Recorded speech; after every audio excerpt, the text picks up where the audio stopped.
La hantise spectrale.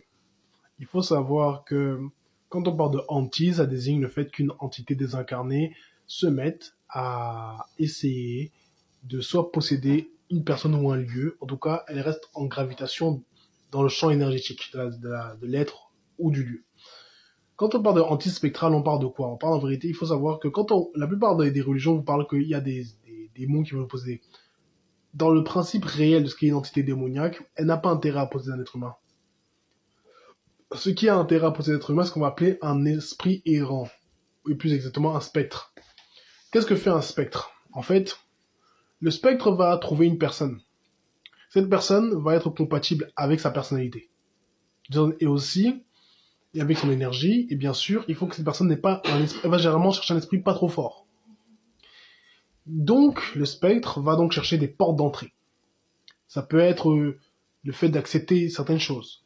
Une voix, c'est pour ça d'ailleurs que ça vient de là, le fait que dans pas mal de cultures, on vous dise que si tu marches et tu entends, on appelle ton nom derrière toi, tu réponds pas. C'est souvent parce que c'est pas un être incarné qui te parle, c'est un spectre. Il appelle ton nom. Le spectre peut agir dans le plan matériel, mais pour une durée limitée. Et l'idée avec un spectre, c'est qu'il doit trouver une ouverture. C'est-à-dire qu'il y a des gens, moi j'ai déjà vu ça, des gens qui aiment bien boire ou fumer dans les cimetières, ou à côté. Bah, il faut savoir que dans les cimetières, il n'y a pas que des... Les cimetières ne sont pas vides, au niveau énergétique surtout. Il y a des gens qui ont tellement traîné là, qui se sont chargés d'amertume, ou qui étaient tellement méchants, ils sont devenus des spectres.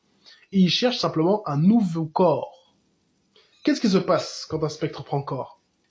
Déjà, il trouve une brèche, une colère abusive, un état de...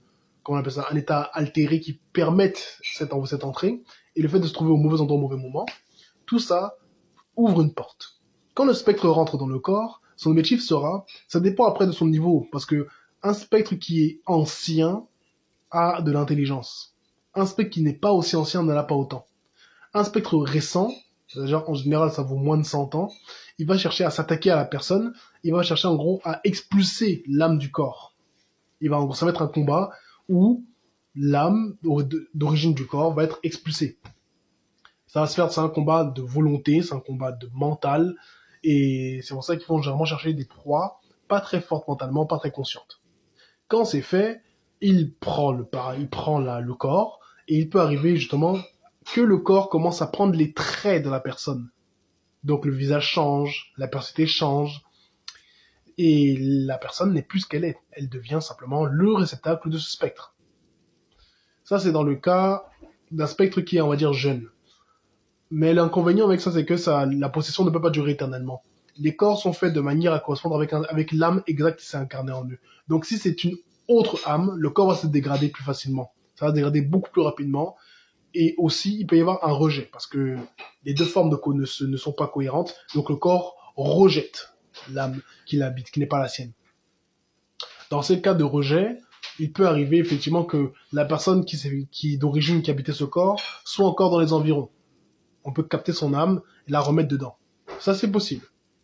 Mais il y a des cas où, justement, il n'y a pas de rejet en tant que tel parce qu'il y a suffisamment de bonne compatibilité énergétique, mais le corps va se dégrader plus vite. C'est-à-dire que si la personne avait peut-être encore 60 ans à vivre, il va lui rester peut-être 30 ou 20, voire moins. Parce que c'est un peu des principes de cohérence. Donc, du coup, les spectres expérimentés vont opérer différemment. Ils vont être beaucoup plus subtils et patients dans leur approche. En gros, ils vont tous doucement s'infiltrer dans la personnalité de la personne, affecter ses perceptions, l'isoler. Bon, les spectres font ça tous en général, hein, mais eux, ils vont être encore plus patients. Ça va se faire parfois sur des années, justement. Et l'idée, c'est que, progressivement, la personne en gros, elle va croire que c'est elle-même, mais en fait, le spectre est en train de façonner sa personnalité pour que en fait, elle devienne comme une sorte de copie du spectre, d'accord? Et ce qui fait que progressivement, le spectre trouve en gros un parfait réceptacle. L'âme d'origine reste, mais elle est en arrière-plan, et le nouvel être rentre. Ce qui fait qu'il n'y a pas de problème de rejet. Il n'y a pas de problème de dégradation accélérée.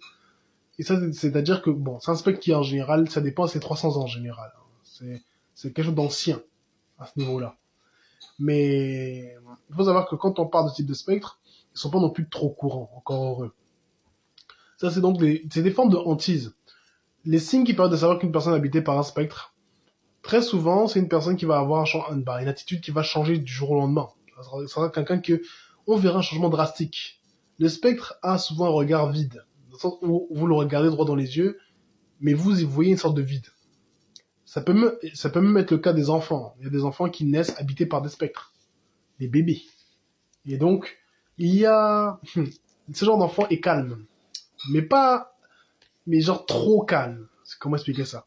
C'est-à-dire que il va aussi se dégager une sorte soit de malaise qui va émaner de cet être, un regard qui est vide et qui crée un malaise, une présence dérangeante, ou justement un corps qui va être froid aussi. Il peut avoir les odeurs de putréfaction. Quelqu'un qui est habité par ce genre d'être va avoir tendance à aimer beaucoup la saleté. Ou avoir des comportements qui sont complètement bizarres. Manger dans les poubelles, par exemple. Alors, c'est pas parce que la personne ne manque à manger, hein. Mais en fait, c'est des comportements qui sont illogiques. Ça, c'est un exemple, en gros, pour les spectres. Je pourrais continuer une série là-dessus, sur les spectres, parce que là, c'est un peu un début pour parler de la hantise spectrale, quoi. En tout cas, merci d'aimer la vidéo, de la partager, de la republier, de vous abonner et de commenter. Merci de passer par mon lien Beacons pour avoir accès à mes différents réseaux pour pouvoir me soutenir et même pour acheter mon livre en PDF. Et également, vous pouvez me contacter pour mes différents travaux que je propose en privé ainsi que pour la formation Scopo Occulte. En tout cas, merci d'avance et bonne journée.